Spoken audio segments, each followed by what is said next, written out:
네, 안녕하세요. 방문각 덕후국어 천지현입니다.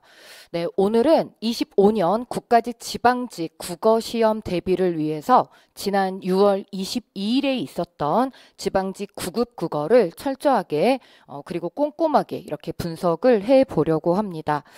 자, 먼저 지난 22일의 시험은 전 영역으로 이제 우리가 예상했던 것처럼 독해형의 출제 비율이 이제 당연히 높았고요. 그리고 지역적인 문제는 문법과 그리고 한자의 두 문항 정도였고, 그리고 1년에 커리큘럼을 잘 타온 우리 수험생 여러분들께는 대체적으로 무난한 난도의 이러한 시험이었다라고 이렇게 말씀을 드릴 수 있겠습니다. 자, 그리고 저는 이제 이 해설 강의를 통해서 우리 수험생 여러분들과 만나는 유의미한 목적은 바로 이런 0번에 있다라고 생각을 합니다.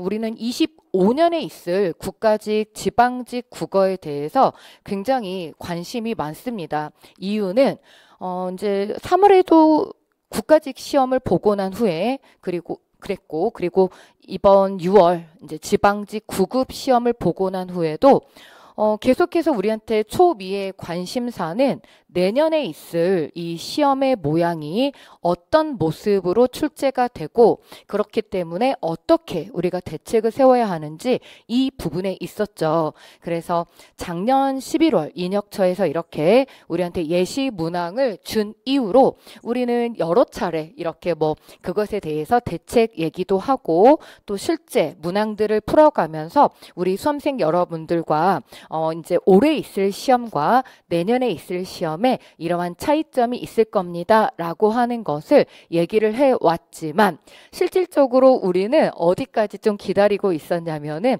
이번 6월 22일 지방직 9급의 시험까지를 좀 기다려서 이렇게 조금 더 얘기를 할 부분들이 있었죠. 그래서 봤더니 25년 인혁처 국어의 언어 논리, 국어와 언어 논리의 이 문제 유형들에서 올해 가져갈 수 있는 부분들은 어떤 부분들이냐라고 하는 것을 좀 생각을 해 보아야겠고요.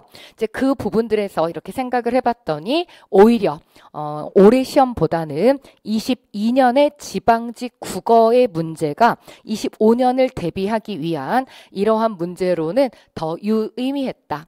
게다가 23년형에도 25년형으로 데려갈 아주 좋은 문제가 이렇게 있거든요. 그래서 잠시 후에 제가 그러한 문제들을 연결해서 우리 수험생 여러분들과 25년형으로 이렇게 또 대책을 세워볼 수 있도록 하겠습니다.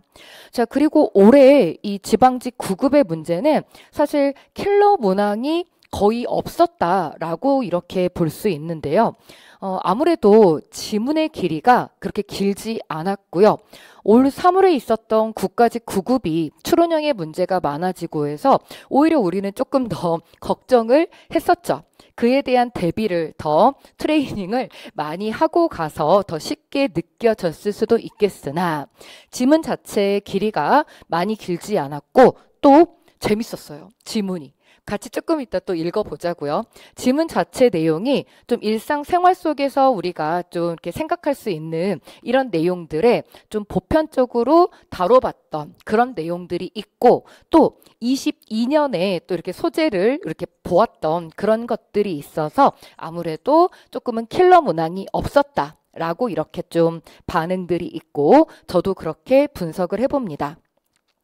자, 그렇다면 우리 수험생 여러분들께 저는 이렇게 이제 출제 영역별로 올해 어떤 문항들이 있었나라고 하는 것을 얘기를 하고요. 이 중에서 이제 버려야 할 것, 내년을 위해서 버려야 할 것, 그리고 유의미하게 좀 데려가야 할 부분, 그리고 완전히 버릴 수는 없고 이 안에서 데려가기는 해야 되는데 좀 내년형으로 어떻게 데려가야 하는지, 이런 부분들 오늘에 이르기까지 이런 얘기들을 좀 자세하게 해보려고 하거든요.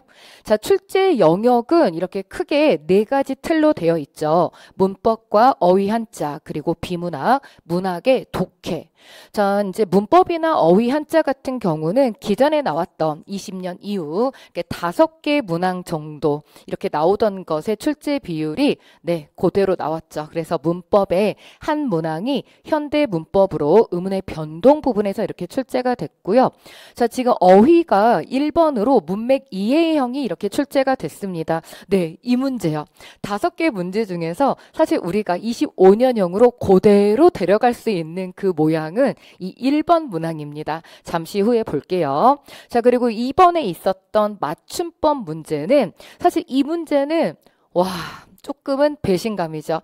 아무래도 올해의 시험까지는 우리가 맞춤법 표준어의 국어 규범을 이렇게 좀 꼼꼼하게 공부를 해 갔단 말이에요. 그런데 이제 공부를 하면서도 우리 수험생 여러분들께 그렇게 말씀을 드렸어요. 이 문제가 나올까? 이 문제 안 나올 것 같아. 이렇게 생각하는 순간 우리의 점수는 날아간다고. 그러니까 너무 억울하게 생각하지 말고 꼼꼼하게 올해까지는 잘 준비를 해서 또 이렇게 가셔야 된다.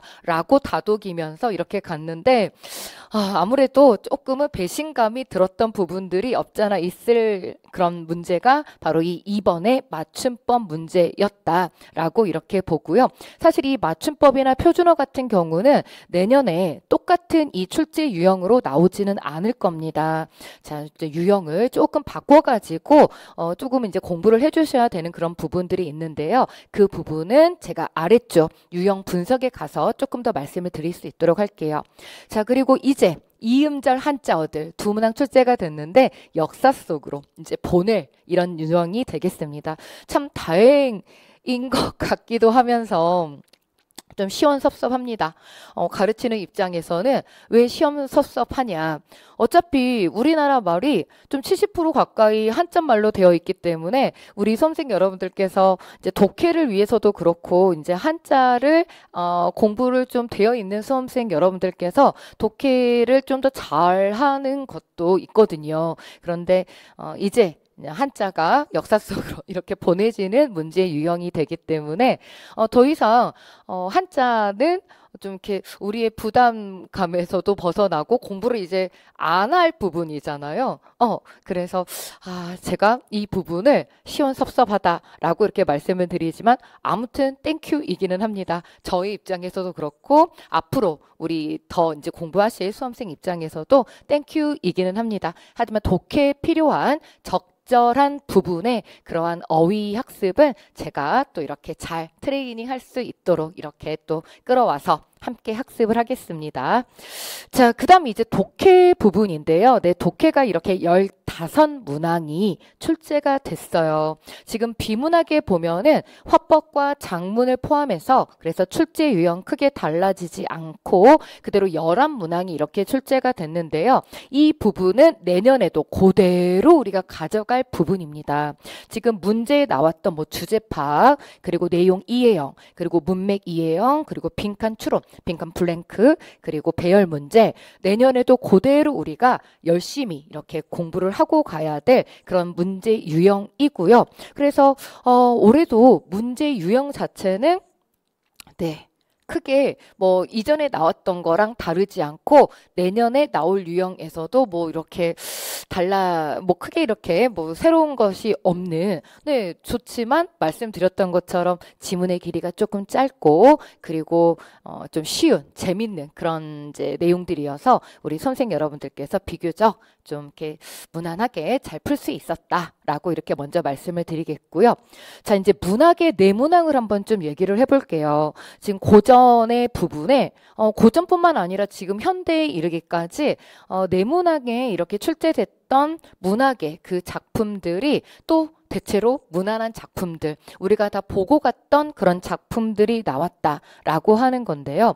우선 25년에는 이렇게 단독적인 그 분석 을 통해서 문제를 풀어야 되는 올해처럼까지 나오는 이런 문제 유형으로는 출제가 되지 않을 겁니다. 하지만 문학이 완전히 또 역사 속으로 가냐, 지금 이음절 한자어처럼 역사 속으로 가냐, 그렇지는 않고요. 이 부분이 어떻게 이제 출제가 될 것인지는 제가 잠시 후에 직접 그 모양을 보여드리면서 이전에 또 나왔던 출제 모양이 있거든요. 올해 시험 말고, 그래서 그 모양을 보여드리면서 이렇게 말씀을 드리도록 할게요. 자, 올해 우리 이제 고전 운문에서는 시조가 이렇게 나왔는데요. 굉장히 또 우리가 연습을 많이 하고 간 그런 작품들이 나왔어요. 그리고 판소리개 소설이 2작품 이렇게 나왔죠. 근데 내용을 몰라도 풀 수 있는 그런 이제 출제 유형으로 이렇게 출제가 됐습니다. 자, 그리고 현대시하고 현대소설도요. 이제 현대시 같은 경우는 청록파 시인 박목월의 작품, 그리고 현대소설은 1930년대 대표 작가죠. 박태원의 이런 소설이 출제가 돼가지고 무난한, 그리고 우리가 다 공부를 하고 간 이런 작품들이 출제가 됐다. 그러니까 지금 독해 부분도 말씀드렸던 것처럼 뭐 내용에 있어서도 보편적이고, 지금 문학도 네, 이제 다 우리가 보고 갔던 작품들이 나와서 아무래도 15개 이렇게 독해 문제를 풀 때 우리 수험생 여러분들께서 덜 까다로움을 느끼셨다라고 이렇게 말씀을 하시거든요. 자, 그리고 게다가 난도까지도 이렇게 세지 않아가지고 시간이 우리가 모의고사 같은 걸로도 그렇고 지난 국가직 9급 이렇게 본 이후로도 말씀드렸던 것처럼 좀 꼼꼼하게 좀 더 난도를 올려가지고 이렇게 연습을 하고 갔단 말이죠. 그리고 아무래도 국어는 시간 싸움이 있기 때문에 시간을 좀 더 많이 확보하셔야 된다. 이렇게 해서 준비를 하고 갔는데 오히려 이제 정작 이제 이번 시험이 굉장히 시간이 충분했다라고 이렇게 또 말씀들을 하시니까 저는 그러면 이렇게 말씀드리죠. 우리가 공부를 열심히 또 하고 가셨으니까 그런 결과를 이렇게 맛보신 겁니다. 그런 결과를 맞이하신 겁니다. 라고 이렇게 말씀을 드리는데요. 자, 이 부분은 이제 물론 우리 수험생 여러분들의 준비도라든지 혹은 컨디션에 따라서 조금 차이는 있을 거예요. 그래서 제가 이렇게 좀 전제를 드리죠. 1년의 과정을 그래서 커리를 잘 타고 오신 우리 수험생 여러분들께서는 대체적으로 무난한 그런 점수가 나올 수 있는 시험이었다라고 이렇게 말씀을 드리면서 첫 번째 출제 영역별 분석을 이렇게 마무리를 짓고요. 자, 그러면 어떤 식으로 내용들이 또 출제가 됐는지 제가 문항별로 좀 출제 유형을 전체적으로 번호를 이렇게 해서 쭉 한번 보여드리는데요. 예전에 이제 문법하고 어휘 문제가 문법 문제가 이렇게 많이 출제될 때는 이제 그 독해 부분에다가 이렇게 이제 색깔을 입혔는데 이제 보신 것처럼 문법하고 어휘 개수가 더 적잖아요. 그래서 5개 문법과 어휘에다가 이렇게 제가 블루 파랑색을 입혔고요. 나머지 문항들이 지금 독해 문항입니다. 이 중에 25년형으로 그대로 가져갈 거는 지금 1번 문제 모양 똑같이 25년 인역처에서 제시한 모양하고도 똑같습니다. 그래서 1번 조금 이따 우리가 이 문제를 잘 보셔야겠죠. 난도는 그렇게 올해는 세진 않았어요. 자, 그 다음 두 번째 국어 규범의 맞춤법 2번 문제는요. 여기 이제 11번 여기 이제 문학 부분만 제외하고 비문학 독해, 화법 작문 이런 문제들은 내년에도 그대로 나올 문제 유형이라고 말씀을 드렸잖아요. 해서 여기 이제 국규의 맞춤법 문제가 11번 작문, 문법 그리고 비문학 결합형의 고쳐쓰기 여기 이제 답지로 이렇게 또 이제 연결해서 이렇게 나올 수 있는 부분은 있죠. 하지만 올해까지 이렇게 공부했던 우리가 이제 2010년대 후반 쪽으로는 국규가 진짜 우리의 발목을 잡았던 이제 그런 부분이었거든요. 그런데 20년 이후로는 그 정도까지는 아니었지만 아무튼 올해까지 이제 맞춤법 표준어 이쪽으로 해서 꽤 많은 이런 공을 들여서 이렇게 준비를 했는데 내년형으로는 올해 이렇게 준비하셨던 그런 모양이나 그런 시간 투자도는 필요 없겠고 여러분들이 적절하게 이제 이런 문제 유형을 잘 풀 수 있도록 제가 잘 만든 그런 이제 자료로 우리 수험생 여러분들과 함께 하면 될 것 같은 그런 모양으로 출제가 될 것이고 그렇게 공부를 할 겁니다. 자, 그래서 지금 여기 보시면 1번은 그대로 데려가지만 2번 같은 경우는 모양을 조금 달리하고 그리고 이제 공부의 학습량도 좀 달라질 것이다 라고 하는 걸 말씀드리고요. 지금 6번하고 그리고 18번에 있는 이런 이제 한자어 같은 경우는 역사 속으로의 문제가 된다라고 이렇게 말씀을 드렸었어요. 자, 그리고 이제 현대 문법에 의문의 변동 문제가 나왔는데요. 사실 내년으로는 전 영역이 다 독해형으로 되기 때문에 의문의 변동은 유의미하게 우리가 공부를 열심히 해야 되는 그런 부분이기는 한데요. 출제 모양은 이 모습은 좀 달라질 것입니다. 자, 이 부분들도 제가 실제 조금 이따 문항들을 보면서 이렇게 말씀을 드릴 건데 지금 전체적으로 이렇게 먼저 유형 분석 그리고 어떤 식으로 문제가 출제되었다라고 하는 이런 표로 이제 한번 눈으로 보고 가는 것이 좋겠기에 제가 이렇게 먼저 한번 말씀을 드리고 시작을 합니다. 말씀드린 것처럼 이제 신유형은 없었어요. 이 중에 이제 뭐 문학 같은 경우는 조금 이제 모양을 또 잘리해서 내년에 이렇게 소재들 이렇게 좀 해서 가면 되고요. 뭐 비문학 부분은 이제 내년으로 그대로 가져가면 되고. 자, 이렇게 해서 우리 수험생 여러분들하고 올해 있었던 그 지방직 9급에 어떤 문항들이 어떻게 출제가 됐고 내년으로 가져갈 것 그리고 이제 역사 속으로 보낼 것들 이런 것들을 좀 추려서 이렇게 말씀을 드렸습니다. 자, 그렇기 때문에 우리는 이제 25년을 준비를 할 때 올해 보셨던 24년의 국어 모습에서 버릴 거 버리고 가져올 거 그대로 가져온 다음 언어 논리를 그대로 플러스 알파 해서 이렇게 공부를 하면 될 것 같고요. 제가 1번에 써드린 오히려 22년 지방직 국어 문제라고 이렇게 써드린 부분은 제가 또 이것도 잠시 후에 모양을 보면서 이렇게 이제 좀 말씀을 드릴 수 있도록 할 거고 그리고 23년에도 유의미하게 좀 가져가야 될 그 모양이 있거든요. 자, 그래서 23년으로는 그 문학 문제가 있습니다. 그래서 이 모양들을 그대로 같이 보고 이렇게 9급으로 들어가려고 합니다. 올해 있었던. 자, 이제 가장 문제가 되는 게 지금 이 영상을 보고 있는 우리 수험생 여러분들은 아마도 내년을 준비하는 이런 수험생 분들이시잖아요. 그래서 이 부분이죠. N수생의 그러면 국어 학습은 어떻게 될 것인가?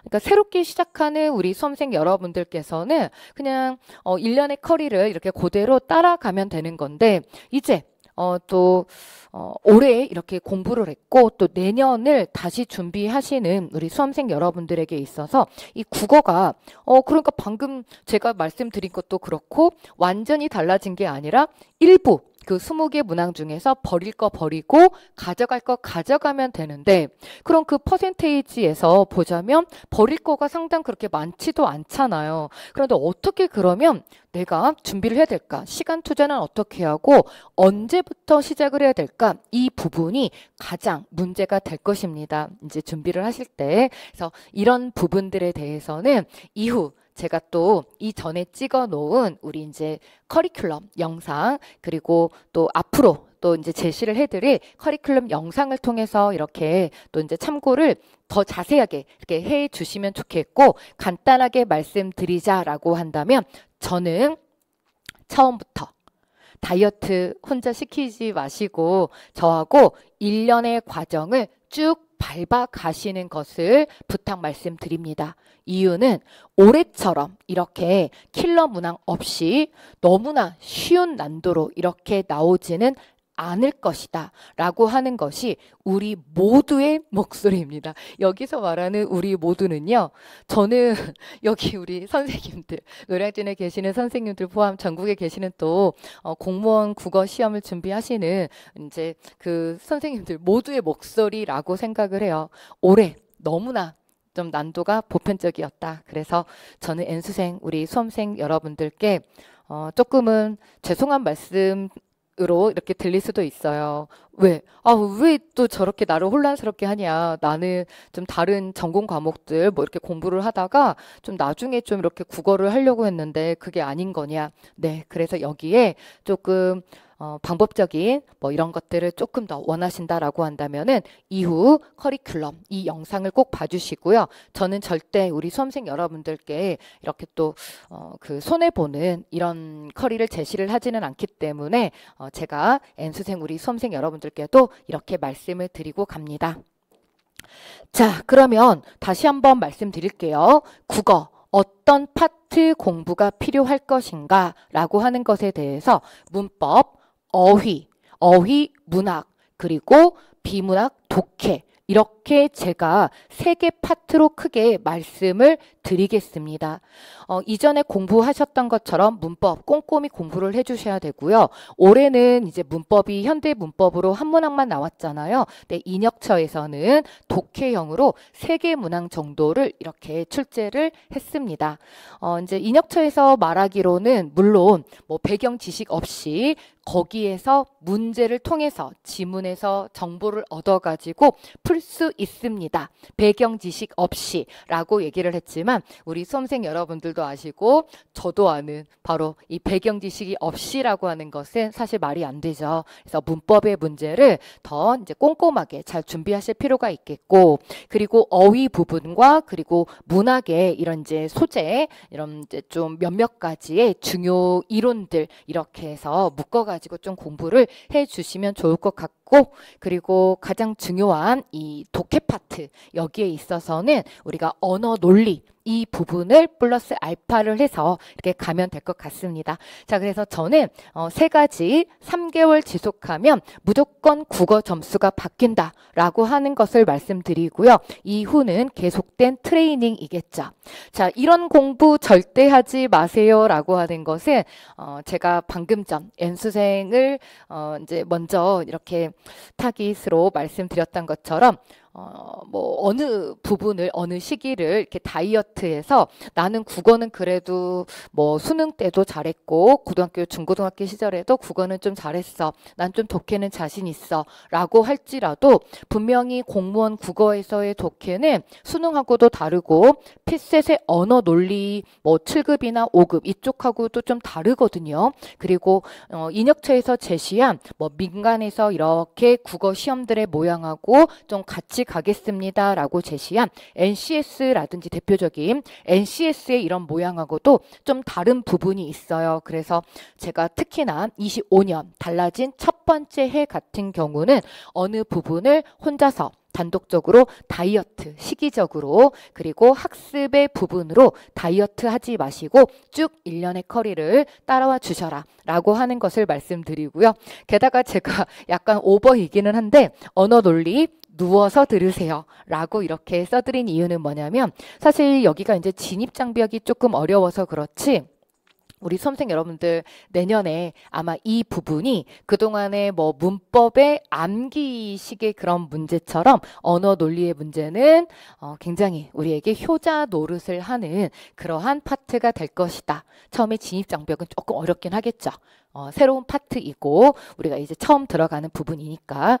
자, 저는 이렇게 해서 우리 수험생 여러분들하고 이제 올해 지방직 9급을 통해서 이 시험지 해설을 들어가기에 앞서서 그 문항들을 우리가 어떻게 데려가야 되고 그리고 어떤 유의미한 그런 부분들이 있었는지를 같이 문항들을 통해서 얘기를 해볼 거고요. 또 버릴 거 버리고 더 가져갈 것 가져가고 플러스 알파 시킬 내용들을 이렇게 이제 말씀드리면서 가야 되기 때문에 이렇게 또 0번에서부터 시작을 해서 우리 수험생 여러분들과 몇몇 가지 것들을 얘기를 하고 이렇게 들어갑니다. 자, 이 자료 같은 경우는 제가 이렇게 조금 더 이렇게 자세하게 이렇게 써서 그리고 이후에 25년에 대비 전략으로 이렇게 해가지고 카페 그리고 우리 이제 그 자료 여기에 다 올려놓을 거니까 우리 수험생 여러분들께서 잘 활용을 해 주셨으면 좋겠고요. 저는 이제 지방직 이제 우리 그 있었던 시험의 모양으로 그대로 이렇게 가보도록 하겠습니다. 자, 첫 번째 1번 문제입니다. 밑줄 친 단어와 의미가 같은 것 그랬어요. 자, 이 문제 그대로 25년형 그대로 함께 해야 되는 문제 유형입니다. 하지만 지금 여기는 난도가 조금 많이 약해요. 그래서 나는 이 문제 풀 때 조금 쉬웠다라고 하시더라도 그래도 조금 이제 유형은 이 모양에서 조금은 유형은 달리하면서 연습을 좀 이렇게 잘 해주실 필요가 있을 것 같아요. 자, 아이가 말을 참 잘 듣는다 그랬습니다. 여러분, 우리 아래쪽 답지도 그렇고 평상시에 우리가 이렇게 다 쓰는 이런 표현들이 있잖아요. 어떻습니까? 우리가 이런 말귀를 못 알아듣지 않잖아. 근데 1번에서부터 그 아까 지엽적인 문제, 그 문법 문제 하나, 한자 문제 이렇게 제외하고는 한자 문제 그대로 이음절 그 한자 맞고 틀리고 이거 제외하고는 다 말귀 알아먹는 그런 문제거든요. 여러분, 아이가 참 말을 잘 듣네. 이렇게 되면은요. 2번이죠. 학교에 가면 선생님 말씀 잘 들어라. 이때 듣는다라고 하는 건 뭐예요? 아이가 말을 참 잘 들어? 이때 listen 이 내용이 아니죠. 자, 여러분. 예를 들어서 listen이라고 하는 거는 정말 귀가 들리고 안 들리고 이런 부분을 의미를 하는 거잖아. 이때 말하는 아이가 말을 참 잘 듣는다. 아이가 뭐 어떤 말을 잘 따르다. 이런 의미가 되는 거잖아요. 혹은 1번에 있는 이 약은 나에게 정말 잘 들어. 그러니까 효험이 좋다. 이런 얘기죠. 이 약을 먹었더니 내가 감기가 잘 나았어. 효험이 있어. 이런 내용이 되는 거고. 자, 이번 학기에는 6과목을 들을 예정이다. 이거는 이제 계획이다와 함께 이때 듣다라고 하는 것은 1, 2번하고 완전히 또 다른 그런 내용이죠. 이거는 이제 학습하다. 이런 뜻이 되는 거고. 자, 브레이크가 말을 듣지 않는다. 움직이지 않는다. 이런 뜻이 되는 거잖아. 해서 이게 앞으로 우리 수험생 여러분들께서 문해력을 자꾸 얘기하는 우리 국어 시험들에서 요구하는 그런 대표적인 모습입니다. 크게 어려워서 우리가 못 푸는 것이 아니라 트레이닝, 연습이 되지 않으면 좀 당황할 수 있는, 그러니까 연습만 꾸준히 좀 하면 충분히 다 풀 수 있는 그런 모습이 되고 내년에도 이런 모양이 그대로 나올 것이기 때문에 우리 수험생 여러분들하고 저는 이 모양을 앞으로 잘 연습을 해 갈 거예요. 자, 다음 2번 같은 경우는 좀 전에 제가 11번에 그 장문, 문법, 비문학 이렇게 연결을 해서 이렇게 말씀을 드렸던 부분입니다. 올해처럼은 이제 안 나옵니다. 여러분, 여기에 이 표현들도 어떠세요? 직접적으로 와, 나 표현 저런 거 처음 들어봤네. 이런 표현들은 하나도 없잖아. 우리가 다 쓰고 있는 그런 표현들이고 그렇게 또 막 궁벽한 표현들이 아니죠. 오히려 이제 2010년대 후반 국어의 규범이 정말 막 우리를 많이 괴롭힐 때 한창 이제 국립국어연구원에서 이제 분기별로 이렇게 국어를 이렇게 좀 뜯어 고쳐 가면서 발음으로 뭐 어떤 그 문법으로 그리고 뜻으로 막 해가지고 우리를 조금 이 표현 써도 되나 괴롭혔을 때 그때는 정말 막 궁벽한 표현들이 많이 나왔거든요. 실제 평상시에 우리가 좀 많이 안 쓰는. 근데 지금 이게 우리 시험의 경향이에요. 우리가 평상시에 많이 쓰는데 내가 잘못 사용하고 있어서 오히려 잘못 사용하고 있어서 그게 맞는지 틀린 표현인데 맞다고 생각해서 틀릴 수는 있는데 이거 어때요? 크게 어렵진 않아. 그리고 게다가 우리가 다 연습을 충분히 하고 가는 그런 무난한 거. 또 이렇게 말하면 또 섭섭하실 수험생 여러분들이 또 눈에 이렇게 보여가지고. 자, 여기 2번이 답입니다. 이건 한번 제가 써볼게요. 이거를 뭐하고 많이 헷갈리냐면 쐰다. 이 표현 혹은 이렇게 이거 세 개로 이렇게 좀 헷갈리시는 이런 표현이죠. 그런데 우선 이런 표현은 없습니다. 국어에. 이거 이제 쇠다에 나는 해마다 양력과 음력으로 설을 잘 쐰다를 설을 쇠. 나 양력으로 설 쇠라고 할 때 이 쇠라고 하는 것은 쇠어의 줄임 표현이 되는데요. 우리가 이런 걸로 연습을 한 게 뭐예요? 네. 되어의 되라든지. 자, 그래서 여기 부분 어간, 여기 어미. 자, 여기 부분 어간, 여기 어미. 이렇게 해서 되라든지 쇠라든지 다 우리가 공부를 하고 같습니다.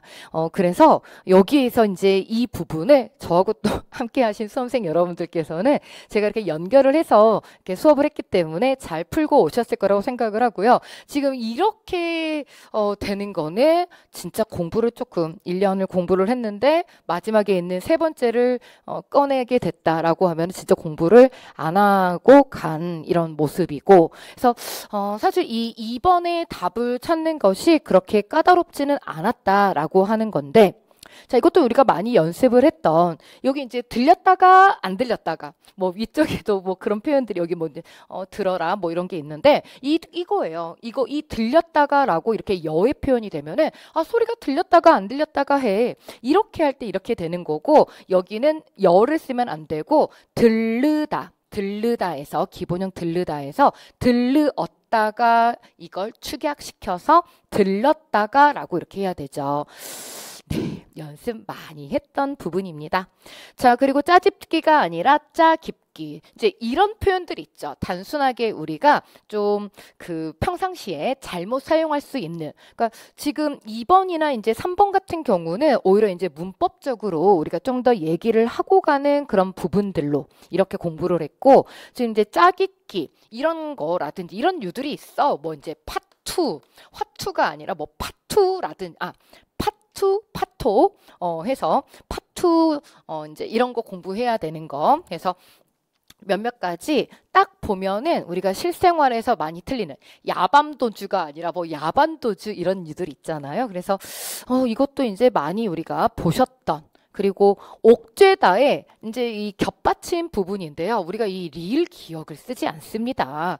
옥죄다의 기억으로 가는데, 사실 가장 좀 헷갈렸을 부분이라고 한다면 1번하고 2번에서 좀 이렇게 헷갈렸을 수는 있겠다. 하지만 우리가 공부를 또 이렇게 잘 하고 갔기 때문에 2번도 무난하게 풀고 오셨을 그런 난도이다 라고 말씀드리고요. 자, 2번 문제는 이제 이런 식으로 출제가 되지는 않을 것이다 말씀드린 11번 장문에 이렇게 연결형으로 해가지고 좀 들어갈 수는 있다. 그래서 내년에 참 이렇게 우리가 조금 더 힘을 들여야 되는 부분, 힘을 빼야 될 부분들, 이제 문항들을 이렇게 직접적으로 보시면서 우리 수험생 여러분들께서 확인을 하실 수 있을 것 같아요. 자, 그 다음 이제 3번에서 독해 문제가 시작이 되는데, 이 저작 부분에 대해서 여러분, 이거 우리 언제 다 얘기를 하고 갔냐면, 사실 제가 뭐 따로 동형 문제로 이렇게 드린 부분에도 있었지만, 이게요, 22년에 그대로 이 저작에 관련된 문제가 이렇게 있었어요. 여기 보시면은 우리 이제 그 문제 중에 22년 문제거든요, 이게. 22년 지방직 공무원 9급의 문제입니다. 그래서 이렇게 이제 저작에 관련해 가지고 우리가 기출 문제 몇 개년을 이렇게 또 풀고 가지 않습니까? 그래서 다 얘기를 했던 그런 소재여 가지고 우리 선생님 여러분들께서 더 잘 이렇게 좀 답이, 안 그래도 난도도 막 센 편은 아니고 길이도 그렇게 막 길지는 않아가지고 잘 풀 수밖에 없었던 그런 문제이다. 아래쪽 이렇게 답지를 보면은 이거는 단순한 그냥 일치 불일치라기보다는 좀 이제 제목을 이렇게 단락에다가 붙여서 이렇게 좀 찾을 수 있는 그런 이제 좀 단락에 이제 좀 제재적인 이런 부분이죠. 자, 보시면 이제 첫 번째 1번은 대체적으로 첫 단락 쪽이 좀 이렇게 있잖아요. 그 용어를 이렇게 좀 정의하면서 배경 지식을 주면서 이렇게 좀 시작을 한다 그랬죠. 네, 첫 번째 부분, 저작권이란 뭐 두루두루 이제 권리를 말한다. 그래서 1번의 답지는 맞는 답지가 되고, 자, 이제 그다음 두 번째 말하는 이게 없어요. 차이점, 대조하고 이런 부분들이 딱 보면 없습니다. 제가 우리 수험생 여러분들께 늘상 이렇게 말씀을 드려요. 한 분을 늘 소개를 하고 시험장에 제가 늘 보내드리거든요. 조대감을 모르면 시험을 못 본다는 설, 조대감설. 자, 그래서 첫 번째 대조.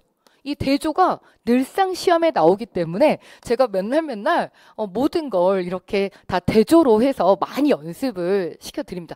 많은 걸 왜 대조로 연습을 시켜드리냐면 그만큼 대조로 많이 쓰여 있기 때문이에요. 문학이고 비문학이고 다 대조가 굉장히 많고 이 대조는 오래 여기 시험에도 굉장히 많은 부분에서 차이점으로 대조가 많이 이렇게 드러나 있습니다. 자, 그다음 두 번째 이 대자는 대꾸. 우리가 또 대꾸 모르면 또 안 되잖아요. 이것도 우리가 또 시험에서 보이고. 자, 세 번째 이제 감 같은 경우는 감정이입하고 또 그리고 이제 5감. 시각, 청각, 후각, 미각, 촉각, 공감각, 그리고 이제 복합감각 뭐 이런 거 얘기할 때. 그다음 마지막 이제 이 설 같은 경우는 설이법 해서 제가 이제 조대감을 모르면 시험을 못 본다는 설. 제가 이렇게 조대감님을 꼭 이렇게 소개를 해가지고 우리 수험생 여러분들 이렇게 이제 보내드리는데 없습니다. 딱 봐도 대조가 없어요. 자, 세 번째 있는 저작물에 대해서 창작자가 지녀야 할 태도, 그리고 저작권을 보호해야 되는 이유. 이제 같은 경우는 여기 이제 마지막 부분에 이렇게 보시면은 그대로 나와 있어요. 저작권이라는 권리를 부여해서 보호하는 이유는 해가지고 4번에 관련되는 게 이렇게 나와 있고요. 보호해야 되는 이유가 뭐냐면, 내가 애써서 해놨는데 그걸 남이 가서 막 다 함부로 써봐. 그럼 내가 처음에 힘들어가지고 막 하고 싶나. 그래서 이렇게 보호해야 되는 이유가 나와 있고 또 저작물에 대해서 창작자가 어떤 식으로 그러니까 이렇게 태도를 지녀야 하는지 두 번째 그리고 세 번째 단락을 통해서 우리가 이렇게 알 수 있습니다. 전체적으로 그러니까 저는 여기 이제 3번 이제 독해 문제, 비문학 독해 문제 이렇게 하나 보았지만 전체적으로 이번에 독해 문제는요.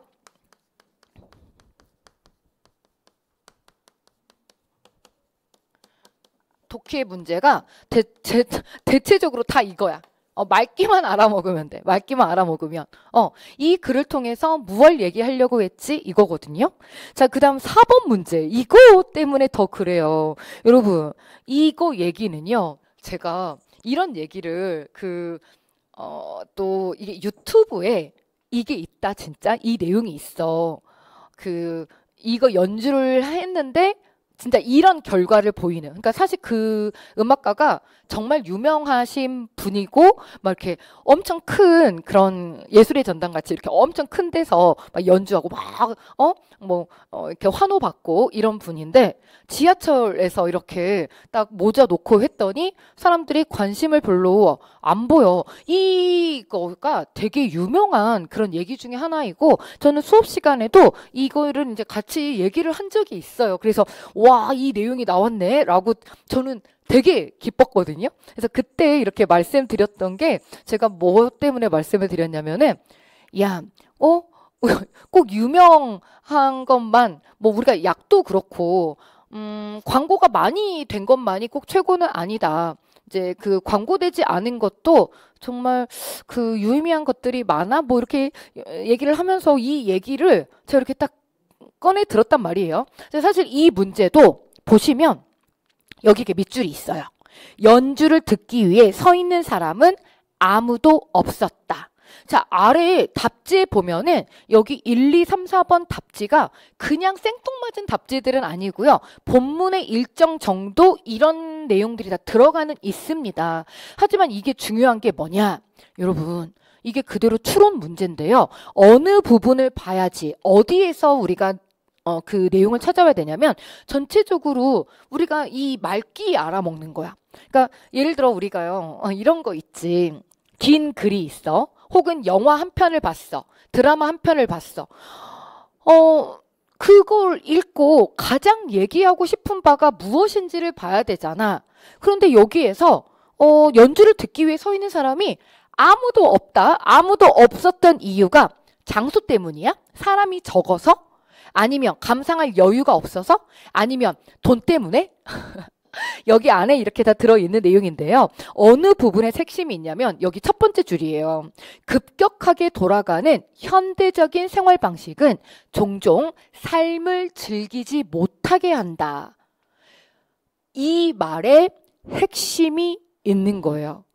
이 부분을 놓치면 전체적으로 포인트가 사라집니다. 그러니까 한마디로 어떻다는 거야? 그러니까 제가 이 소재를 이렇게 말씀드릴 수 있어요. 이건 여러 가지로 이제 응용이 될 수 있는 내용입니다.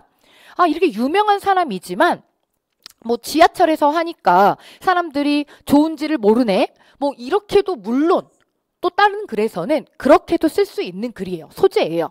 그런데 이 글의 필자는 이걸 뭐라고 얘기를 했어? 사람들이 삶을 즐기지 못해. 그러니까 바쁘게 그냥 가버린다는 거지. 소리를 들을 그런 생각을 하지를 않고. 자, 그래서 답지를 몇 번을 찾아주셔야 됩니까? 3번으로 찾는 거거든. 출근하는 사람들이 연주를 감상할 여유가 없어서 서 있는 사람이 별로 없었다고. 그런데 이걸 우리가 어떻게도 쓸 수 있다? 예를 들어서 우리가 이렇죠. 유명한 사람이야. 유명한 사람이 어떤 유명한 것을 팔아. 우리가 광고에 연예인들을 이렇게 잘 알려진 연예인을 이렇게 등장시키는 이유가 뭐예요? 그 사람들이 잘 알려져 있기 때문에, 그리고 게다가 신뢰도가 높은 연예인들은 이미지가 좋기 때문에 그 광고하는 제품이 더 잘 팔리기 때문이잖아. 뭐 그렇게도 갖다가 쓸 수 있는 거지. 이 연주자가 굉장히 유명한 사람이야. 그래서 큰 예술의 전당 같은 데서 했을 때는 사람들이 막 환호를 해. 하지만 지하철에 서고 있으니까 사람들이 못 알아봐. 에이, 사람들이 실제 그 뭐 내용을 듣는 것이 아니라 그런 포장을 보내. 뭐 이렇게도 쓸 수 있는 것들이죠. 그런데 지금 여기에서는 그렇게 가는 내용이 아니라 첫 번째 줄, 여기에서 뭘 해야 된다? 네. 말귀를 알아먹어야 돼. 이 부분이 바로 말귀를 알아먹어. 내가 하고자 하는 얘기는 여기에 있어 라고 하는 거거든요. 자, 여러분, 지금 전체적으로 이번 24년에 지방직 9급의 독해 문제들이 문학, 비문학 죄다 다 이런 식이에요.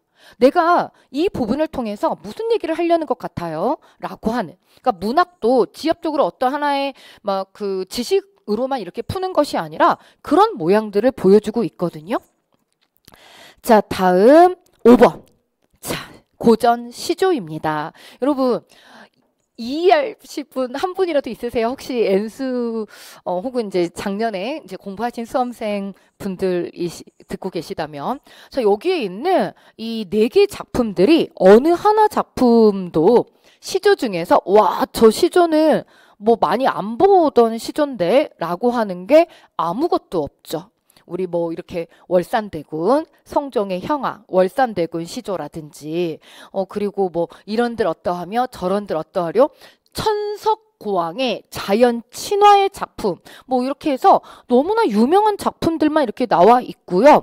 연습을 많이 했던 그런 건데, 사실 게다가 약간의 뭐 아래아짜 해가지고 고어적인 이런 게 좀 보이기는 하나, 뜻 자체로 막 그 고어를 마치 영단어처럼 단어를 몰라가지고 해석이 안 되는 그런 표현이 출제된 거는 또 한 개도 없어. 그래서 물론 이제 시조를 다 우리가 이제 보고 많이들 다 보고 가신 이런 작품이지만, 만약에 정말 이번에 공부를 안 하고 가신 수험생 분이 있다고 할지라도 마치 이거를 영어 독해라고 이렇게 생각을 한다라고 한다면, 여기에서 내가 현대 국어로 이렇게 좀 살펴봤을 때 너무 못 알아먹겠다라고 하는 그런 표현은 한 개도 없고, 게다가 밑줄 긋고 기역부터 리을까지 이렇게도 다 범위를 한정 지어줬잖아. 그러니까 더 잘 우리가 이제 풀 수 있는 그런 모양이었다라고 하는 거죠.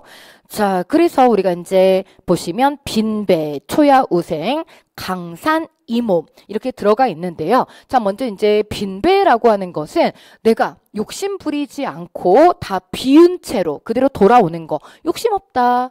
자, 그 다음 두 번째, 초야우생이라고 하는 거는 시골에 묻혀 사는 선비를 얘기를 합니다. 자, 그럼 여기에서 속세를 그리워한다 라고 하는 것은 말이 안 되고요. 자, 내가 욕심내는 것이 달, 청풍, 강산이라고 하는 대유법 자연.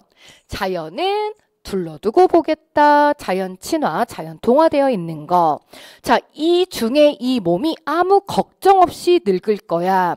현실의 근심으로부터 초탈한 화자의 모습. 자, 이런 식으로 우리가 다 죄다 다 말귀를 알아먹으면 되는 이러한 표현으로 크게 까다롭지 않은 고전 운문이 이렇게 출제가 됐고, 우선 내년형으로는 이런 문제는 이제 역사 속으로, 자, 문학의 소재는 들어서 나올 수 있지만, 자, 그럼 이제 문학의 소재가 어떻게 들어서 나올 수 있는가라고 하는 거는 잠시 후에 제가 이제 문학의 산문 문학을 좀 보고 실제 나왔던 그 모양을 좀 이어가지고 이렇게 말씀을 좀 드리도록 하겠습니다. 자, 다음 6번의 문제 볼게요. 자, 이게 우리 이제 한자처럼 이렇게 나온 건데요. 굉장히 간단하죠. 우리 이제 뭐 수시로, 과언이 아니다, 그 다음에 편제에 있다, 아무 때나 늘, 지나친 말이 아니다, 그 다음에 치우쳐 있다. 자, 이제 발현이라고 하는 것은 이제 겉으로 드러나는 거잖아. 누구나 착한 심성을 이제 겉으로 드러낼 수 있는 것은 아니다. 자, 그래서 헤아려 보다라고 하는 것은 내가 이제 판단하는 거죠. 판단하다. 근데 여기서는 발현하다라고 했기 때문에 그대로 우리가 어렵지 않게 이렇게 풀어낼 수 있는 한자 문제였다. 자, 이제 7번에 추론이라고 하는 제목으로 나왔어요. 사실 이게 조금 이렇게 분량을 보면은 어때요?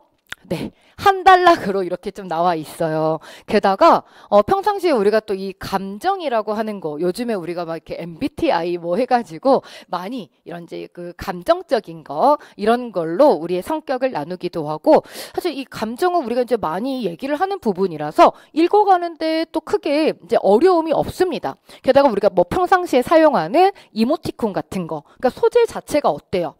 네, 보편적인 우리가 많이 얘기하는 그런 것들이 나왔단 말이에요.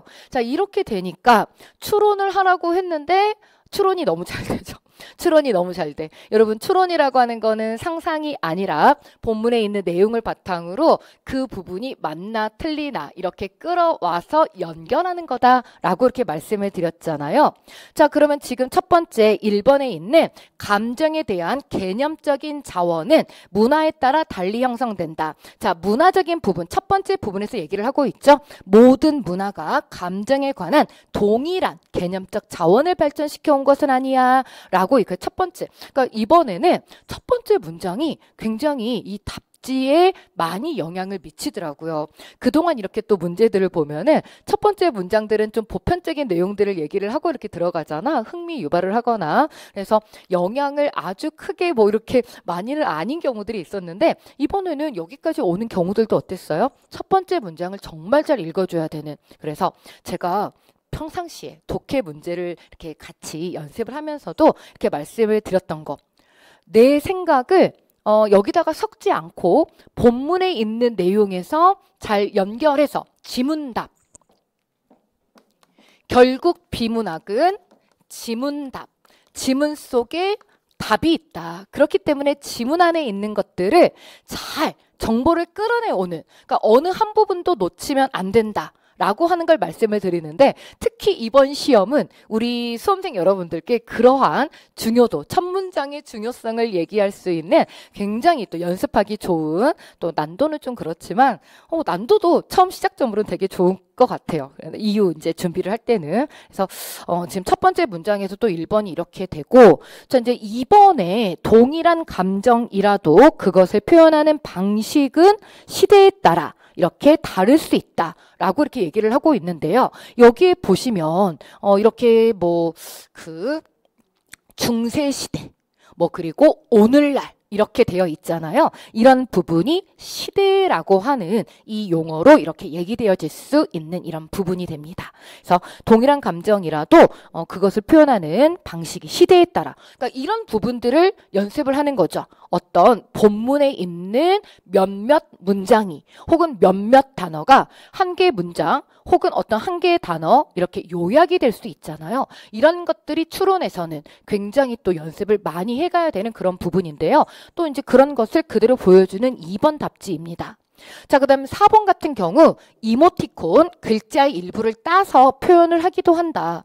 이러한 것이 감정을 묘사하기 위한 새로운 선택지를 만든다는 점에서 또 다른 역사의 발전일 것이다.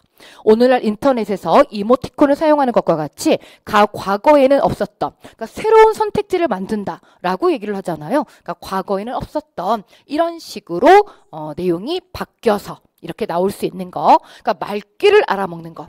표현을 바꿔도 말귀를 알아먹어주는 거, 그리고 지문 속에 답이 있다는 거.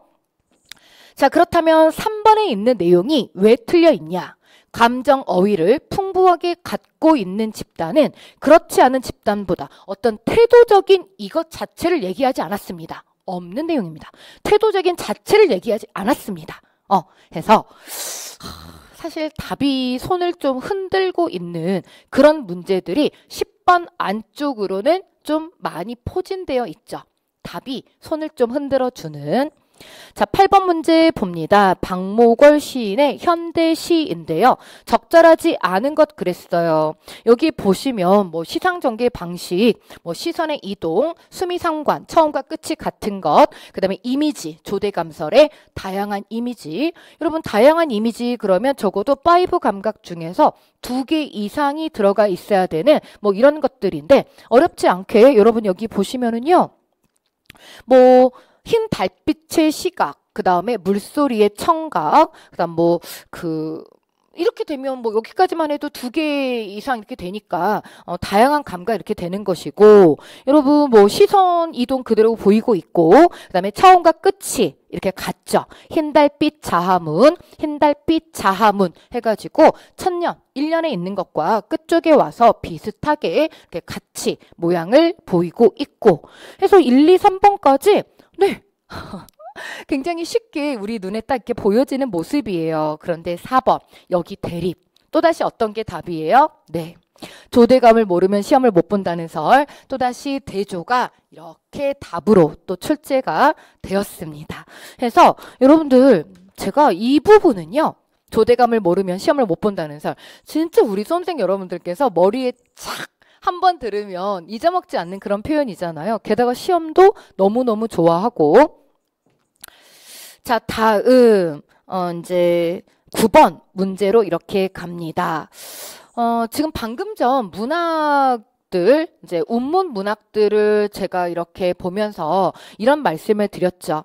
이러한 모양으로 이제 문학은 출제가 되지 않습니다. 네, 소재만 뭐 이렇게 나올 수 있습니다. 라고 하는 걸 말씀드렸는데, 좀 이따 3문까지 좀 한 다음에 종합해가지고 제가 이전에 나왔던 문제 모양과 함께 이렇게 좀 말씀을 드릴 거예요. 그런데 지금 9번의 문제도 마찬가지죠. 이 문법의 내용 자체는 굉장히 중요한 문제 유형입니다. 그리고 올해 또 뭐 올해뿐만 아니라 매해마다 이 의문의 변동은 공부를 안 하고 갈 수가 없는 그런 부분이잖아요. 그런데 내년에는 이런 식으로는 출제가 되지 않고 모양을 좀 이렇게 지문 형식으로 바꿔서 출제가 되는 부분이기 때문에 이 소재 자체는 우리가 문법은 열심히 공부를 하시는 가운데 모양은 달라질 것이다 라고 하는 걸로, 언어 지문 모양은 달라질 것이다 라고 하는 것을 말씀을 드리고요. 저는 여기에서는 지금 간단하게만 문법을 좀 정리를 하고 가겠습니다. 자, 첫 번째 답이 1번인데요. 제가 지금 1번만 예를 들어서 하나만 좀 간단하게 설명을 할게요. 자, 이걸 한번 우리가 발음을 해볼까요? 연필 이렇게 발음을 하는 건 너무 힘들잖아요. 그래서 우리가 이걸 어떻게 발음을 하냐면 색연필, 색연필, 굉장히 발음하기 편합니다. 이렇게 발음을 해주는데 여기에 이렇게 니은이 첨가가 됩니다. 이런 걸 우리가 배우죠. 합성어나 파생어에서 뒤에 있는 쳐듬이 이야, 여, 요, 유일 때 니은을 첨가하는 거. 왜 첨가하니? 이런 것도 우리가 이제 배우고요. 다시 연필 이렇게 되더라도 여기에서 끝나지 않아. 어떤 한 단어를 발음을 할 때 꼭 한 개만 이렇게 들어가는 것이 아니라 2개 이상의 의문의 변동 16개 중에서 2개 이상이 이렇게 들어갈 수 있는데 라스트 소리치는 필 이렇게 되기 때문에 다시 한번 자음동화까지 이렇게 들어가서 니은의 첨가 그리고 자음동화의 교체까지 1번 색연필의 발음에서는 기역과 디귿이 나타난다 라고 해서 1번을 그대로 답으로 이렇게 체킹을 해야 되는 문제였고요. 우리는 이러한 내용들은 본 수업 시간에 이제 구체적으로 더 이렇게 뜯어서 이렇게 보실 내용이고 앞으로도 내년 이후 이렇게 시험을 준비하실 때도 의문의 변동은 열심히 공부를 해야 되는데 다만 이러한 모양으로 나오지는 않고 언어 지문식으로 비문학처럼 이렇게 줄글로 해가지고 나올 것이다. 인역처에서는 배경 지식이 없이도 풀 수 있는 문제입니다. 라고 제시를 하는 그런 형태이지만 사실 배경 지식 없이라고 하는 것은 말이 안 되고 열심히 공부를 해 가야 되는 것이 문법입니다. 라고 정리를 하고 마무리를 짓도록 하겠습니다.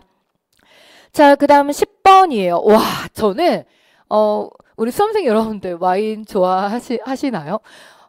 뭐 요즘에는 뭐 마트에 가면 되게 이제 오히려 맥주 같은 것보다 소주보다 더 싼 게 와인이기도 해. 근데 저는 이제 개인적으로 와인이 체질상 맞진 않아가지고, 근데 와인은 좀 요즘 우리한테 조금 많이 보편적이 됐다. 그런데 와인 하면 또 프랑스, 우리가 이렇게 또 알고 있잖아요. 내용이 되게 재밌게 읽었어, 저도. 우리 선생 여러분들도 읽으면서 뭐 표현도 그렇고 좀 뭐 술 얘기라서 그런지 더 재밌게 읽지 않았을까라고 이렇게 또 생각이 드는데요.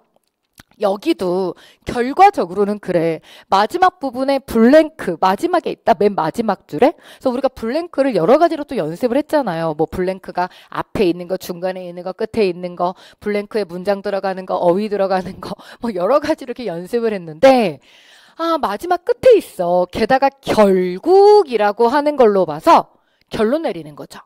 결론. 한마디로 결론 내린다는 건 뭐예요? 지금 그러니까 이번 시험에 주제 묻는 문제가 비문학에 주제 묻는 문제, 주제 결국 말기인데 주제 묻는 문제가 두 문제 출제됐다라고 이렇게 볼 수 있어요. 프랑스인들에게 포도주가 뭐냐면 저는 이거 정말 우리 선생 여러분들 잘 맞췄을 거라고 믿어 의심치 않습니다. 자, 이렇게 얘기를 하잖아. 프랑스에서 포도주는 언제 어디서나 함께한대. 게다가 뭐 이런 어떨 때 이제 감정적으로 이런 때 다 절실하대. 여러분 이런 게 우리한테는 뭔가? 저한테는 커피가 그렇네. 언제 어디서나 함께하는 거. 근데 프랑스인들한테는 언제나 어느 감정에서나 필요한 게 뭐다? 우리한테 뭐 소주, 커피? 여기에서는 프랑스에서는 그게 와인이래요. 자, 그래서 결국 프랑스인들에게는 자신들의 정체성을 나타내는 일종의 상징성. 뭐 심신치유하는 이 부분은 중간에 있긴 한데 너무 지엽적이야. 결국이 있잖아. 결론. 주제로 이렇게 이어야 되잖아요. 그래서 답은 말귀를 알아먹는 주요 행사에서 첫 번째 문장이잖아. 첫 번째 문장만 안 된다고요. 그래서 2번 이렇게 가야 됩니다. 우리한테는 뭔가 자, 굉장히 재밌게 읽었던 11번. 10번. 자, 11번 볼게요. 고쳐쓰기. 자, 이것도 결국은 말귀 알아먹는 거. 왜냐면 지금 아래쪽에 답지에서 이런 거 우리 이제 뭐 그동안 많이 나왔던 작문 유형이잖아요. 자, 뭐 의미 중복, 연결성의 접속사 그대로 나왔고 흐름 고려해가지고 통일성에 맞는지 아니면 통일성에 어긋나는지. 그래서 다 봤더니 1번, 2번, 3번 잘 맞아. 4번에 보니까 여러분 여기 봐봐라. 우리가 이거 얼마나 또 연습 많이 했어. 부사어의 호응관계. 자, 비록 뭐뭐라면 비록 뭐뭐일지라도 근데 여기에서 리을은 부사어의 호응을 고려해서 일이라면으로 고치자고요. 비록 그 선수에게로 향하는 것은 당연한 일이지만 당연한 일일지라도 이렇게 가는 게 맞겠죠. 비록이라고 하는 이런 부사어는. 자, 그래서 어때요? 네. 말기만 알아먹으면 되는 이런 거 다 흐름 보는 거잖아. 우리가 이런 이제 뭐 무난한 단어 나왔고 접속사 흐름 보는 거고 이것도 흐름 보는 거고. 그래서 이제 어떤 식으로 우리가 어휘를 다뤄야 되고 문법을 다뤄야 되는지 저는 이 11번 문제가 잘 말해주고 있다라고 생각을 하고요. 내년에도 그대로 나올 문제 유형입니다. 자, 12번 문제 볼게요. 와, 이거 이제 화법인데 말하기 방식. 뭐 문제 유형까지 우리한테 너무 익숙하다. 그치? 자, 말하기 방식 문제인데 결국은 일치 불일치 문제죠. 여기에서 어떤 게 없냐면 시각자료 제시하고 이런 게 없어요. 여러분 답지까지도 너무나 무난했어. 시각자료 제시해서 뭐 이걸 보면서 되게 이렇게 시험 나올 때는요. 이거 직접적으로 우리 그 동영 문제에서랑 다 연습을 하고 갔거든요. 괄호해가지고 되어 있다. 괄호해서 지시문처럼 뭐 사회자가 뭔가를 이렇게 가리키며 이런 식으로. 그래서 제가 그렇게도 늘 말씀드리거든요.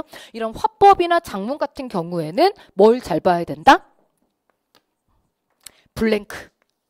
이렇게 상황 제시해 주는 거. 이거 잘 봐야 된다고. 그런데 맨날 그런 게 이렇게 3번으로 해서 많이 나오는 거 실제 기출 문제에서랑 그대로 보여드렸던 부분인데요. 없어. 이런 부분 자체가 청중의 반응 당연히 잘 살피고 있죠. 여기 보시면은 뭐 이렇게 보신 적 있으세요? 별로 없네요. 라고 하면서 그래서 뭐 흡연을 예로 들어서 이렇게 얘기를 하면서 어떻습니까? 여러분, 우리 수험생 여러분들 지금 뭐 스트레스를 어떻게 푸시는지는 모르겠는데 또 담배로 이렇게 또 푸시는 수험생 분들도 있으실 수 있잖아요. 그래서 소재 자체들이 이번에는 굉장히 좀 생활 주변적인 것들이 많이 나왔다. 답은 3번. 자, 또 13번 그대로 주제 묻는 문제 있습니다. 저는 이것도 전문 읽지 않고 그대로 우리 수업 시간에 공부하는 끝쪽으로 가겠습니다. 이번에는요, 지문 자체가 너무 친절해. 여기 보면 뭐라 그랬어? 결국에는 그랬잖아. 여기만 읽어도 된다고? 나 여기만 읽으라고 여기 손짓 해줬다 라고 표지어들이 막 있어. 결국에는 살인과 범죄에 몰두하게 된다. 범죄 소설에서 죽음은 인간의 운명이나 비극이 아니라잖아. 뭔데? 탐구의 대상이 되어버린다 라고 이렇게 얘기를 하고 있어요. 그러면 우리가 끝쪽 부분에 가서 결국에는 이라고 하는 말과 함께 우리 시험은 객관식 시험. 무슨 얘기를 하고 싶은 거야? 결국은 탐구의 대상이 돼버린다는 거지. 그러니까 뭐야? 범죄 소설은 자본주의의 출현 이후에, 그러니까 이런 식으로 시간이 이렇게 지나가면서 죽음에 대한 태도가 달라진다. 죽음은 탐구의 대상이 되어버렸죠? 나머지 부분에 그런 내용이 없습니다.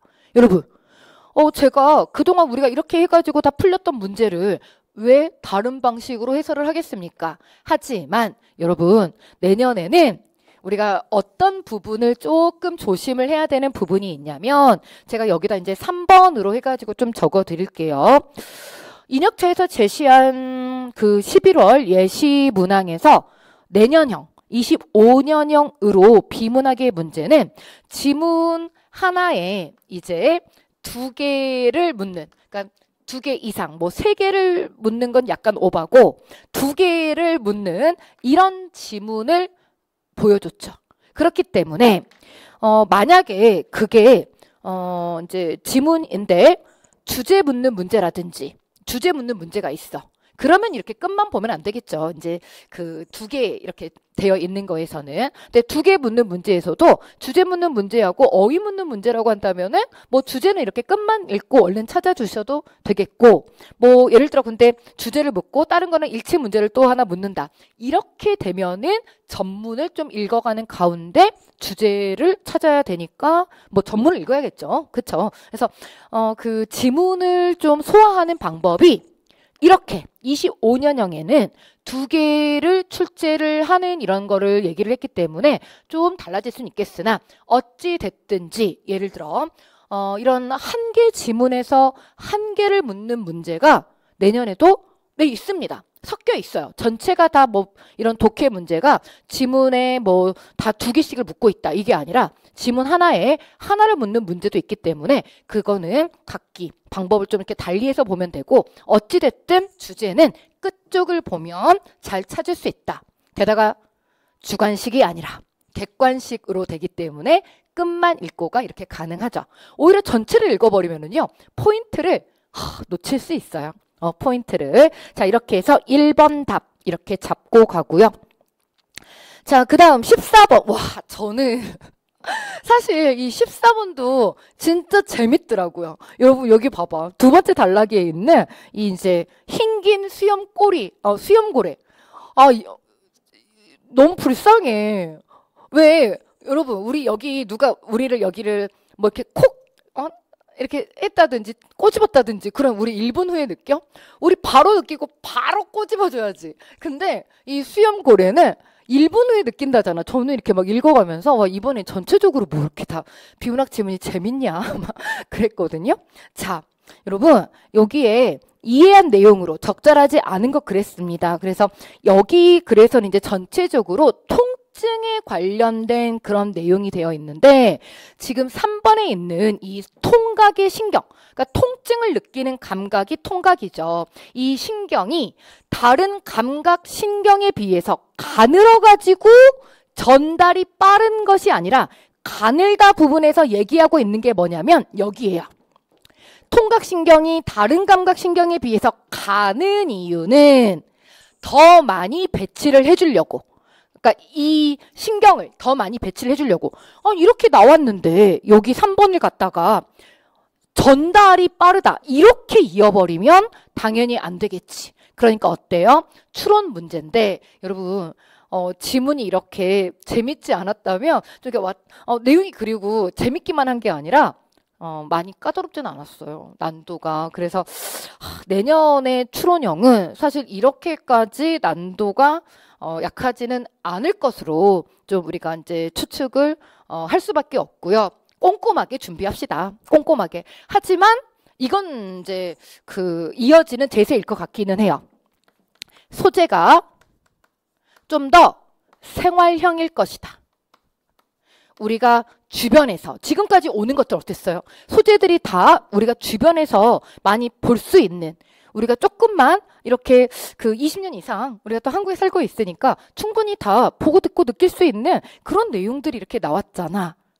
그래서 내년에도 뭐 이런 소재적인 거는 좀 이렇게 좀 두루두루한 것들이 나오겠으나 나올 것으로 저는 좀 추측은 하나, 뭐 여기에 조금 더 지엽적인 뭐 그런 내용들이 섞일 수는 있겠죠. 물론 이제 소재에. 하지만 이제 생활형적인 거, 그리고 조금 더 난도는 있는 거, 이렇게 출제가 될 것으로 이렇게 좀 얘기를 해보고 가겠습니다. 자, 15번이 고전 산문이에요. 말씀드린 것처럼 판소리계 소설 심청가하고 이제 수군가 이렇게 나왔는데 작품들 자체가 어때요? 우리가 다 기출됐던 그런 작품들로 우리가 다 보고 갔던 그런 작품들이고, 사실 이제 이걸 보고 갔든 안 보고 갔든 이게 크게 상관은 없는. 왜? 내용을 몰라도 그냥 밑줄 그어져 있는, 둘 다 공통적으로 화상이라고 하는 거에 밑줄이 그어져 있는데요. 이 내용을 문맥을 다시 또 한번 여기서 이렇게 문학이 됐건 비문학 독해가 됐건 뭐 문학 독해가 됐건 공통적으로 문학 비문학 독해에서는 다 말귀 알아먹는, 지금 운문, 뭐 고전 운문, 현대 운문 다 그랬고 뒤쪽으로 또 있는 현대 소설도 그럴 것이고 다 이렇게 말귀만 알아먹으면 무슨 말 하는 것 같아? 문맥적으로 이게 무슨 말인 것 같아? 이런 걸 묻고 있기 때문에 저는 너무나 이제 우리 수험생 여러분들께서 정말 막 안 보고 간 작품들이 나오면은 부담감이 가는데 그런 점에 있어서도 굉장히 부담이 이제 없었겠다. 그러니까 내가 좀 차분하게 마음에 진정을 하고 좀 이렇게 풀 수 있는 그런 것들은 아무래도 내가 연습을 하고 간 모양들이 나왔을 때잖아요. 그런데 문법도 그랬지, 뭐 어휘에서도 그랬지, 그리고 문학 작품들도 제가 이렇게 말하는데 아마 1년의 커리를 이렇게 쭉 타고 온 우리 수험생 여러분들께서 이 일을 하실 분들은 아무도 없으실 거거든. 자, 그럼 이때 이 기역과 니은에 대한 설명으로 가장 적절한 것 그랬는데, 글 지어 쓴 심소저의 화상 족자를 침상의 걸어두고, 이건 이제 뭐 맞춤법 잘못된 게 아니라 좀 고어적인 표현이죠. 때때로 증엄허시더니. 자, 그리고 아래쪽에 화공 불러들여 토끼 화상을 그린다. 자, 그러면 이것을 제가 이 유형도 그대로 맨날 말씀드렸던 거예요. 아마 올해 이렇게 가나 혹은 이렇게 두 개 단락해가지고 다른 작품 혹은 다른 비문학 이런 글들, 이런 것들을 비교하는 이런 문제가 많이 나올 수 있을 겁니다 라고 해서 여러분들 저는 이 문제 어렵지 않게 이렇게 좀 설명 간단하게 하고 갈게요. 자, 기역에서는 지금 심소저의 화상족점, 대상이 처한 이런 상황을 암시하는 그런 부분이었고요. 그 다음에 토끼의 화상을 그리잖아. 그대로 대상의 외양을 이렇게 그려주는 이런 부분이었다라고 하는 것을 말씀드리겠습니다. 뭐 4번 답지에는 심청이가 무슨 역사적 인물이야. 말도 안 되잖아요. 그쵸? 해서 답은 2번 이렇게 찾아드리고 가고요. 자, 16번이 지금 현대소설 박태원의 피로라고 하는 소설입니다. 자, 이것 이것도 우리가 나에 대한 이해로 가장 적절한 것 그랬는데요. 마지막 부분 나에 대한 이해를 하라 그랬잖아. 그러면 전체적으로 이것도 무슨 문제냐? 결국은 주제 묻는 문제죠. 주제 묻는 문제. 내가 무엇을 느끼고 있냐? 마지막 끝에 가서 여기에 핵심이 있거든. 나는 그것에 나의 마지막 걸어갈 길을 너무나 확실히 보고 그리고 저모르게 악연하였다. 친절하게 당구장 표시로 이렇게 어휘 뜻까지 줬네요. 몹시 놀라서 정신이 아찔하다. 이제 여기 이제 대명사가 나왔기 때문에 앞에 이 그것이 무얼 말하나 라고 하는 것만 좀 올라가서 보면 될 것 같아요. 나는 그것에 나의 마지막 걸어갈 길을 확실히 보았다. 목을 한껏 움츠리고 강 위를 지나는 그들의 모양은 이곳의 풍경. 그러니까 나만이 아니라 다른 사람들을 이렇게 본 거잖아. 이곳을 지나가는 사람들. 자, 그렇기 때문에 어떻습니까? 얼음 위를 지나가는 사람들에게 이질감을 느끼면서도 또한 너무나 확실히 보고 나의 걸어갈 길을 그들에게서 봤잖아요. 그렇기 때문에 어때요? 뭐 좌절하거나 비판하거나 슬퍼하거나 아니죠. 마지막 끝부분 주제입니다.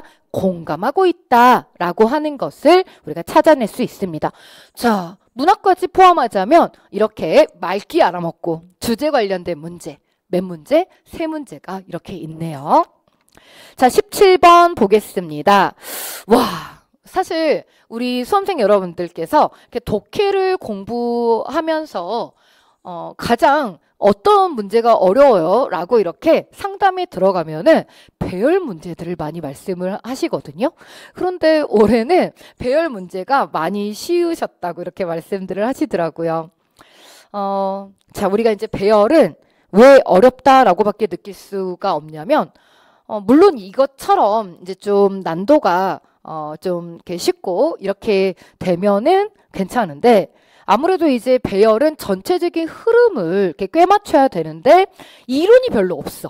이론은 어떤 거냐면 역갈대기예요. 그리고 꼬리물기예요. 자, 이게 이론의 다야. 배열 문제. 그러다 보니까 우리 수험생 여러분들께서 글을 읽어 내려가면서 흐름을 보는 이런 눈이 길러져 있지 않으면 난도가 좀 있는 그런 배열 문제에서는 좀 틀리시더라고요. 그래서 많이들 이렇게 걱정을 하시는 문제 중에 하나가 배열 문제인데 이번에는 좀 쉬웠어요. 게다가 배열이 조금 어려운 유형이에요. 전체적으로 뭐 가나다라 이렇게만 순서를 배열하는 게 아니라 앞 뒤로 어떤 내용이 있고 그 다음에 이렇게 뒤로 이어지는 내용들을 이렇게 끼워 넣는 거잖아. 앞뒤가 있기 때문에 조금 더 배열해서 이런 난도가 있는 유형인데 사실 내용이 좀 쉬워서 그런지 내용이 좀 간단하죠. 인정해 주세요. 제가 자꾸 쉽다고 그래서 좀 죄송하긴 한데 이 문제 많이 쉽다고 제가 물어봤어요. 어떠셨냐고 하니까 너무 쉽다고 이렇게 다 제가 말 듣고 왔단 말이에요. 자, 앞쪽에서 어떤 내용 하고 있나 봅시다. 청소년 노동자를 바라보는 시각에는 양극단이 존재한다. 아무래도 그러면 양극단이 바로 나오겠네요. 자, 아니나 다를까 우리 시험은 객관식 시험 아래쪽 가니까 나로 시작을 하래요. 그래서 나로 바로 이렇게 들어가고요. 전자는 이렇게 먼저 나왔네. 청소년이 노동을 선택하는 이유를 생계비 마련 하나만으로 축소해버리고 피해자로만 바라본다는 점에서 문제가 있다. 자, 어떤 문제점을 얘기를 했죠. 그러니까 여기 첫 번째 이제 들어가는 문장에서 올해는 이렇게 첫 번째 문장이 굉장히 다 중요하다고 이렇게 제가 말씀을 드렸죠. 이제 총평 이렇게 하면서 양극단이 존재를 하는데 양극단의 전자, 후자 이렇게 되겠죠. 그래서 전자로 이렇게 이제 들어가가지고 먼저 이제 문제점에 이런 걸 얘기를 해. 자, 그러면 생계비 마련 이게 바로 생활비잖아. 그러니까 그대로 어디로 이어지면 되는 거예요? 네, 다로 이어지죠. 그러다 보니 생활비 마련뿐만 아니라 의미 있는 시간 활용, 부모의 눈치를 보지 않는 독립적인 생활, 진로 탐색 등 노동을 선택하는 복합적인 이유가 삭제돼 버린다 라고 꼬리 물기가 너무 쉽게 잘 이어지게 됩니다. 아래쪽에 이렇게 또 다른 선택지가 아니라 다 바로 나로 시작을 하고 그 다음에 여기 이제 하나만 이렇게 골라 들어가면 되는데 다로 쉽게 이렇게 보여져 가지고 시간적으로 많이 이렇게 소비를 하지는 않으셨다라고 이렇게 제가 이제 후기를 또 들었습니다. 자, 그래서 답은 3번으로 이렇게 골라 주시면 되겠고요. 자, 내년에도 17번처럼 이렇게 배열 문제는 우리가 열심히 잘 준비를 해가지고 가야 되는 그런 문제 유형입니다. 난도는 뭐 이제 우리가 뭐 올해 뭐 내년에 난도를 꼭 완전히 어려울 거예요. 올해보다는 꼭 많이 어려울 거예요. 이건 아니지만 전체적으로 우리가 연습을 할 때는 항상 조금 더 난도 있게 연습을 하고들 이렇게 보내드립니다. 하고 갈 수 있도록 보내드립니다. 그래서 저하고 또 이런 문제도 꼼꼼하게 좀 잘 준비를 하고 가자고요. 자, 18번 문제 보겠습니다. 저 18번 그냥 버릴까 하다가 답은 그래도 보고 갈게요. 안 나옵니다. 이제 이런 문제. 땡큐지. 너무 감사한 일이죠. 우리가 이제 시험 문제를 준비할 때.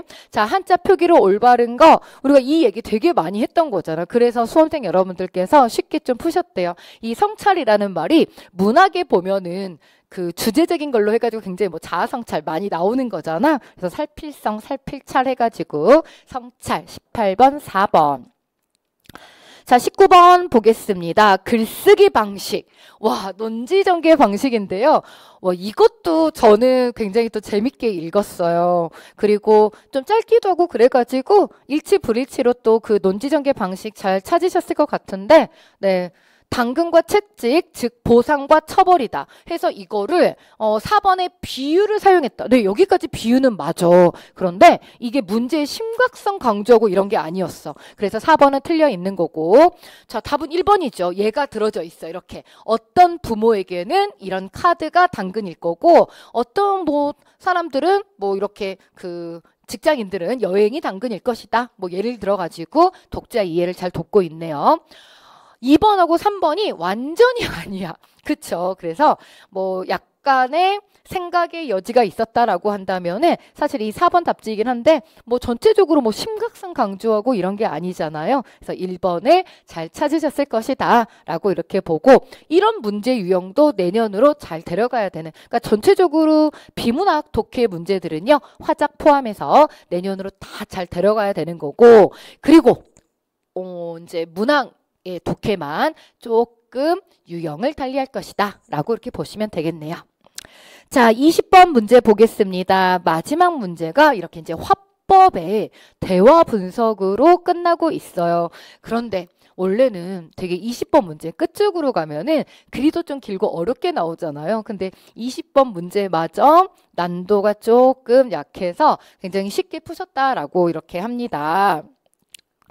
자, 여기 보면은 이제 마지막 이름들로 이렇게 되어 있잖아. 토의하는 과정 맞고요. 이제 김주무관, 이주무관, 박과장 이렇게 되어 있는데 마지막 부분에 이제 박과장님 여기 처음 부분에 들어갈 때 한번 말하고 마지막 부분에 말하는데 처음 부분에서는 당연히 오늘 무슨 얘기 하겠습니다. 이렇게 소개하고 있고요. 이제 쭉 엎고 이제 마지막 부분에 박과장 있는데 여기 이렇게 비교해 보세요.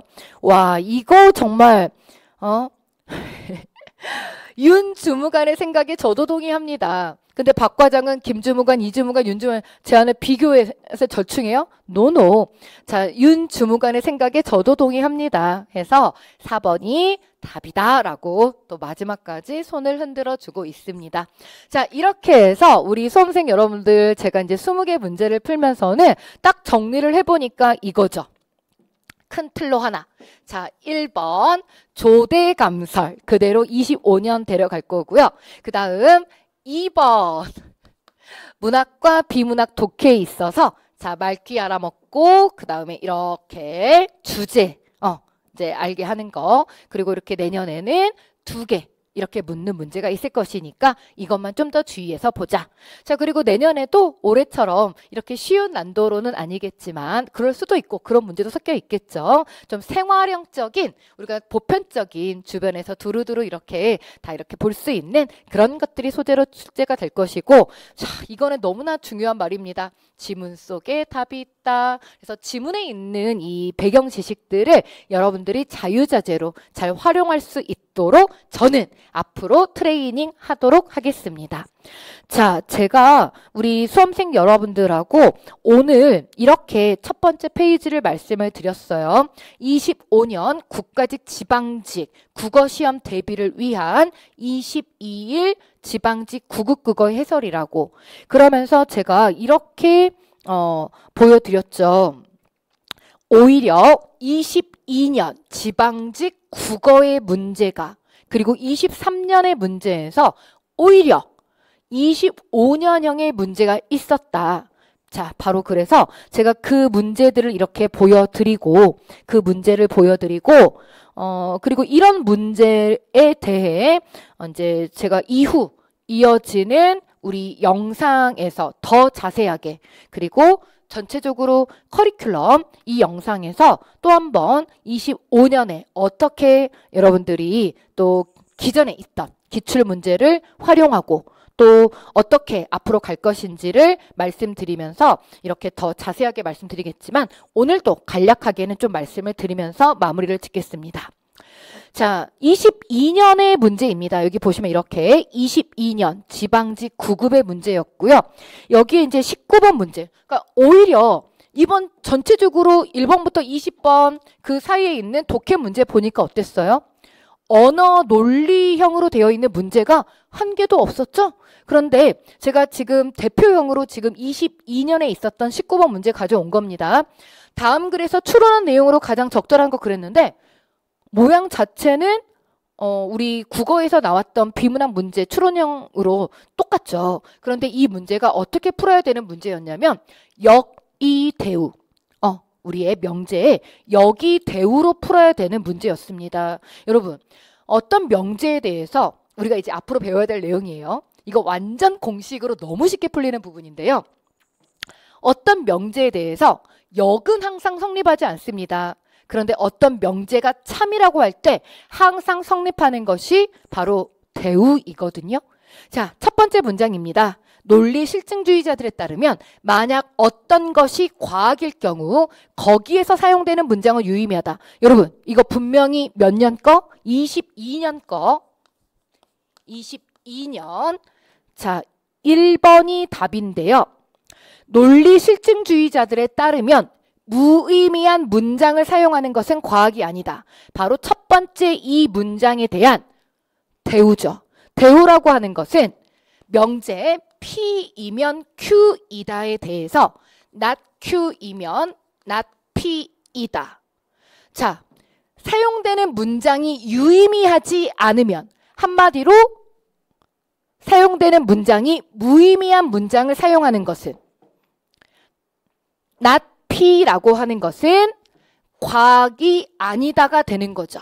과학일 경우에 이렇게 되는 거니까 아래쪽 가면은 not P는 과학이 아니다. P면 Q이다의 대우입니다. P면 Q이다가 참일 때 not Q는 not P. 그대로 우리의 대우로 풀면 되는 그런 답지였습니다.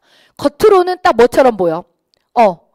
그냥 비문학 문제인 줄 알았는데 이렇게 필승 문제로 이렇게 22년에 이미 출제가 됐다고요. 오히려 그래서 제가 이렇게 말씀드렸던 거잖아요.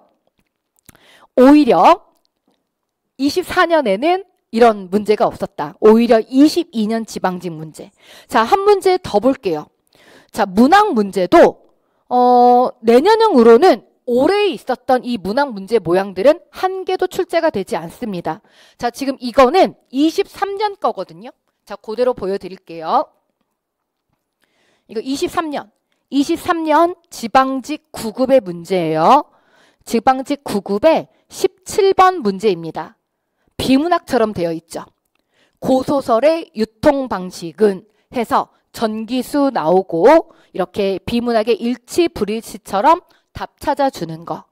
이게 바로 25년형의 문학, 고전과 현대, 운문과 산문에서 나올 그런 문제 유형입니다. 이런 소재와 그리고 이제 평론적인 거 해서. 자, 저는 우리 수험생 여러분들과 오늘 이렇게 전체적으로 20개 문제 6월 22일에 있었던 24년에 이런 문제를 20개를 이렇게 같이 풀면서 버려야 하실 것, 그리고 25년형으로 가져가야 할 것, 그리고 이 안에 있는 비문학 독해 문제, 화작 포함해서 비문학 독해 문제에서 어떤 식으로 우리가 정리를 해야 할 것인지 라고 하는 것을 이렇게 짧은 시간 이나마 말씀을 드리고요.